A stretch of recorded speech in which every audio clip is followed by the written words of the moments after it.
special guests, sponsors, partners, judges, universities, students, welcome.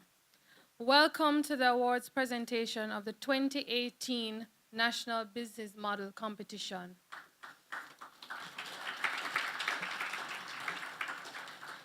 It has been an exciting 2 days, to say the least. Wouldn't you agree? Before I just want to say thank you to everyone for being here. Without all of you, we would not have been able to have our 5th staging of the NBMC. And we have seen the growth in the universities, in the students, and it has been remarkable, to say the least. Without further ado, I would like to invite Mr. Milverton Reynolds, Managing Director, Development Bank of Jamaica, to provide remarks. Thank you. Thank you. Thank you very much. I got here just in time. Good afternoon. And I know that this is not an occasion when we need to go through a lot of formalities, so protocol duly observed. However, I must mention a couple of special guests that we have here this afternoon. Mr. Howard Mitchell, the President of the Private Sector Organization of Jamaica. Welcome, sir. I believe this is your first attendance here. And our guest speaker, who is someone that I have met, had an interaction with, and I'm looking forward to working with Kingsley, who's our guest speaker this afternoon, Dr. Kingsley Chin, of course. So please, we are really very happy to have you. Very happy to have you here this afternoon. So, good afternoon, ladies and gentlemen. It is a pleasure to be addressing you this afternoon, and I must tell you, I am very happy to see so many of you here in the audience. And as you probably know, the Development Bank of Jamaica has been coordinating this event. And so as the Managing Director, I am pleased to greet you on behalf of the organization with a deep sense of pride and achievement, and indeed, great appreciation for your contribution to the success of the National Business Model Competition. The DBJ has coordinated this competition since we initiated it 5 years ago, and we are very proud to see how it has grown, how it has developed, and it has really gone from strength to strength over these 5 years. I believe that it was an excellent move when we accepted the suggestion from the American businessman, Mr. Paul Alstrom, a great friend of Jamaica, and indeed a great friend of the DBJ Venture Capital Program, that we should participate in the US-based International Business Model Competition.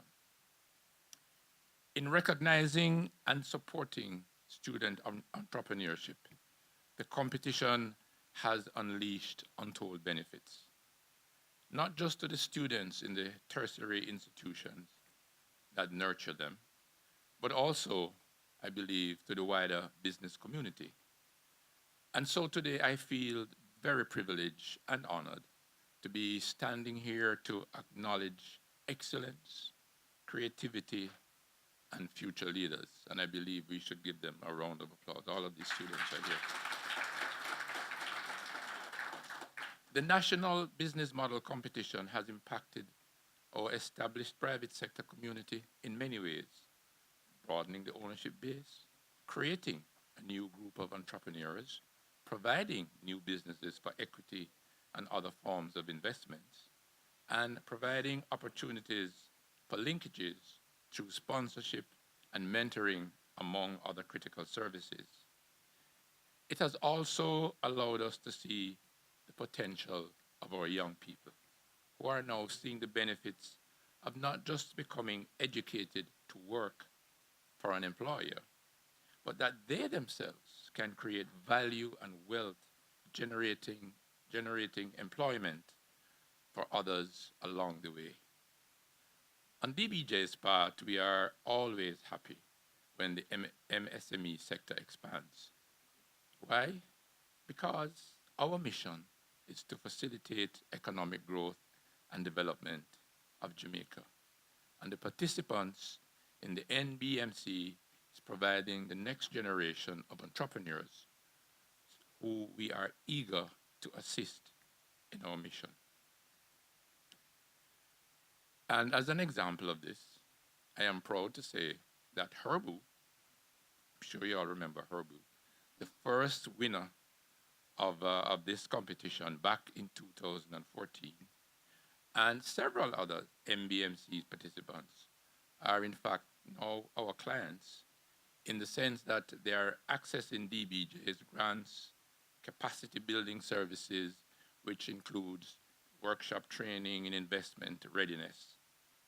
These products and services that the DBJ provides are aimed at fortifying the entrepreneurial spirit in Jamaica. And let me tell you about just a few of the services. We have the Ignite program. The Ignite program provides grant funds of up to 4 million Jamaican dollars to new and innovative companies which need a helping hand in commercializing their products or indeed to expand their operations. There is the voucher program, which provides business support services in 27 areas that allow young businesses to strengthen their capacity, allowing them to access financing for their growth and helping them to become stable and sustainable. Under the voucher program, the DBJ facilitates services such as mentoring and coaching, preparation of business, marketing, and financial plans, all support services that will allow young businesses to become stronger. I am pleased to see that the young people here have taken up the challenge to test the entrepreneurial waters. And I want them to know that the DBJ provides many other services, and we are ready to work with you to provide the assistance that you may need. I expect that many of you will create the corporations and indeed the conglomerates of tomorrow. And guess how we got the itch? We got it right here through the National Business Model Competition. But you know, it hasn't happened overnight. Today, indeed, is the culmination of months of work, of pivoting, testing hypotheses, meeting and building customer relations, and gaining endorsements. The alliances that have been forged with our universities are no accident. It is deliberate and strategic as we seek to fulfill our mandate. We are also proud of the strong relationship with the business sector, and I would like to use this opportunity to acknowledge the sponsors of the 2018 National Business Model Competition, and they include the Inter-American Development Bank through the Multilateral Investment Fund. I want to give each one of them a round of applause because they really have been Panjam Investments,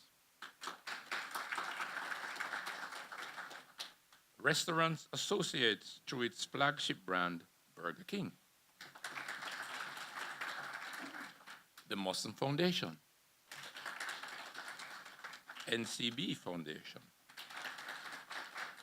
the Sagicor Group, Scotiabank, GK Capital Management, and the Petrocarib Development Fund. Through your generosity, we have made student entrepreneurship an important point for discussion and the National Business Model Competition an important event to look forward to every year. The importance of entrepreneurship to any economy cannot be overstated. And I'm happy to see that we as a country are now at the point where we are no longer viewing this as a little hustling on the side, but we are embracing the process and providing all the necessary tools and avenues to ensure that it thrives. The DBJ applaud the sponsors, both the existing sponsors and the sponsors of past competitions. We thank you and applaud you for your generosity, your vision, and your commitment to the development of innovation, critical thinking, wealth creation, and job creation, because at the end of the day, this is really what it is all about. So let me encourage you all, the universities and students, the sponsors, and all the agencies involved to continue giving your support to the National Business Model Competition. It is unearthing and enabling new and budding entrepreneurs with great ideas to present their ideas to seasoned investors who have the power to launch them into something new and wonderfully different. As a nation, we must consistently strive to better encourage our entrepreneurs. We must create the conditions that allow new businesses to grow more rapidly and sustainable throughout the country. I do believe that we are making progress. While there is much more that needs to be done and much more that we can do and indeed will do, I am very encouraged by the many stories of successful entrepreneurship that are occurring right now. This is directly aligned to the vision of the DBJ and our venture capital program to develop a robust entrepreneurial ecosystem. And so today, ladies and gentlemen, as we await to hear the names of the top 4 winners for 2018, and we do know that for the last 4 years, there has only been one winner. So will we have a new winner this year? So as we await to hear who will be the winner of the 2018 Business Model Competition, I would like to commend the universities and the coordinators in particular for the tremendous work that they have been doing both at the university level and at the national level. Thanks to the steering committee for taking this initiative to new heights and creating a distinct path for students to follow. Indeed, I would like to extend special thanks to all the persons involved in making this occasion the huge success that I believe that it has been. And in closing, let me just say that the DBJ is committed and will continue to build and support the National Business Model Competition.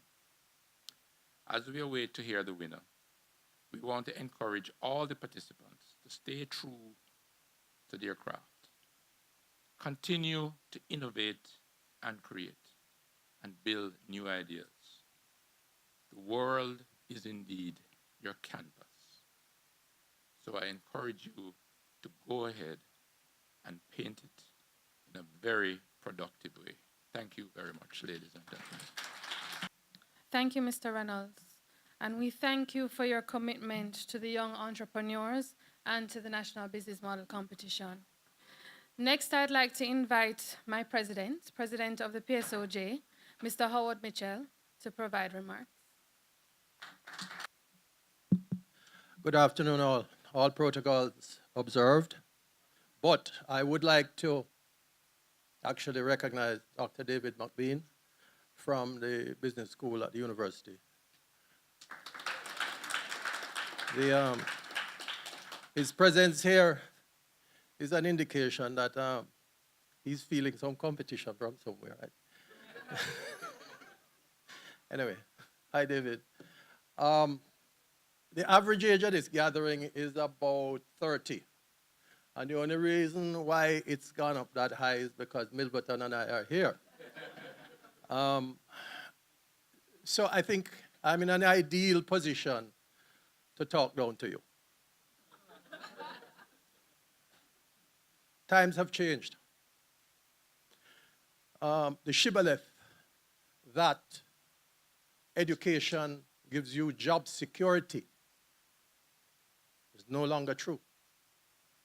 There are hundreds of lawyers out there without work, congregating under the trees at Maypen Hospital, waiting on an ambulance. There are hundreds of MBA students, graduates out there knocking around looking for a job. The Observer today carried an article, or yesterday and today, on a young lady with 16 CXC subjects, and she was unable to find work. Mark you, part of it might have been due to the fact that she had been fired from her previous employment. But education, in the traditional sense, no longer gives you total job security. When I was a little younger than you, the idea was that I'd wanted to see the world, travel on ships and planes and find a job. An old man said, no. You are going to university, whether you like it or not, because education gives you job security. The world has changed. And I'm going to come back to that idea about job security very shortly and what constitutes job security. But the world has changed. In the global sphere, countries like Jamaica are no longer protected by a mother country. They are no longer part of a historical union that looks after them. We're on our own. And it's funny, paradoxically, we're on our own, but the big trading nations don't want to deal with units. They want to deal with conglomerates. They want to deal with volume, capacity. They don't want to hear about Jamaica that they can't find on a map. So we have to make our own way and combine where we can. Work together where we can. The education that we used to get, certainly me, had its central theme around stuffing as much knowledge into this computer so that you could pull it back out on demand for an exam or impress your friends at university in a line how much things you know about any particular subject. And I still can get some credit for that. You know, if you catch me at the deck or somewhere, I can tell you a wonderful load of things that you probably never know. None of them, though, have any great use in earning me any money. So the focus then was on learning by rote, getting the knowledge in, and putting it back out at exam time. And to a great extent, that focus is still there. Right?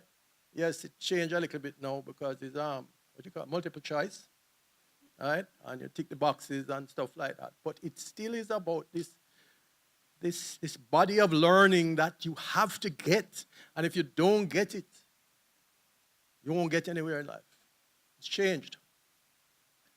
And why I particularly like this program, and it's the first time that I've seen it, quite frankly, and I think it needs a little more promotion, is that, and I've done some reading on it on the internet where everything is nowadays, not in my head.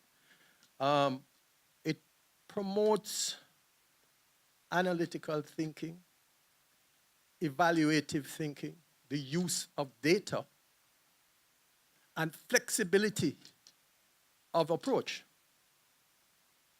So, you know, there are, 27 certified universities in Jamaica now, 27 or 28 accredited. Some of them, when I say in Jamaica, I mean they're in Jamaica, they have a thing somewhere in an office, but they're here. And they offer these wonderful programs. And nothing wrong with that. But whereas achieving those programs were once the be-all and the end-all of your journey, and when you had that piece of paper, it either guaranteed you a 10 or 20% jump in your salary in the job you were in, or it guaranteed you a job somewhere. That's no longer so.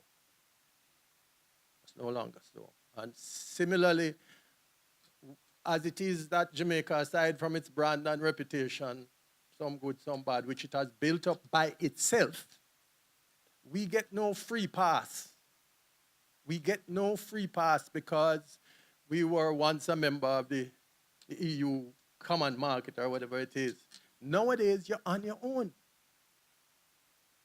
And if you are going to live a decent, moral, legal life and not do a lot of scamming, you have to learn to use data, right? Learn to look for innovative opportunities. Learn to look in an entrepreneurial way, and that's what entrepreneurship really means. It doesn't mean risk-taking, right? It means risk managing. It means gathering in your data, analyzing your data, setting out a plan, flexing from the plan if it's necessary, towards a fixed purpose. And that's the one thing that this program I didn't see in there. I'm not fond of talking about myself or my personal experience, but I've been a lawyer and I've been a business person and moderately successful in both areas. And the reason for me, because I'm not academically gifted, the reason for me why I could achieve those successes was that somehow or other I had fixity of purpose. And I commend that to you. When you start out on something, if you have done your homework, if you have done your evaluation, if you have done your analysis, and you believe in it, not saying you can't change the path by which you get to it, I'm saying don't let go of your goals. Do not stir from what you intend to achieve. You must have fixity of purpose. Nations like Jamaica, which are, in a way, backwaters of development and technology, sometimes get confused. We get confused, and especially since we do not have a culture of planning. We don't have a national health plan. We don't have a national security plan. We don't have a proper national development plan. And then we have democracy, which causes you to change your goals almost every 5 years now. The goal doesn't remain the same. The goal changes instead of the approach to it. So to come back now to the issue of this job security thing, I am not here telling anybody that they must not aspire academically, that they mustn't get the tools that accredit you when you go out in the world, whether you are seeking a job or not. When you go out in the world, the basic mechanical tools to enable you to cope are available in school. What is not always available, especially in our methodology of teaching, is the training to think for yourself, to analyze situations, to be critical of situations, to use data, gather as much data as you can, and it's so easy nowadays, and use that data to your purpose. The value and the benefit of programs like these is that they give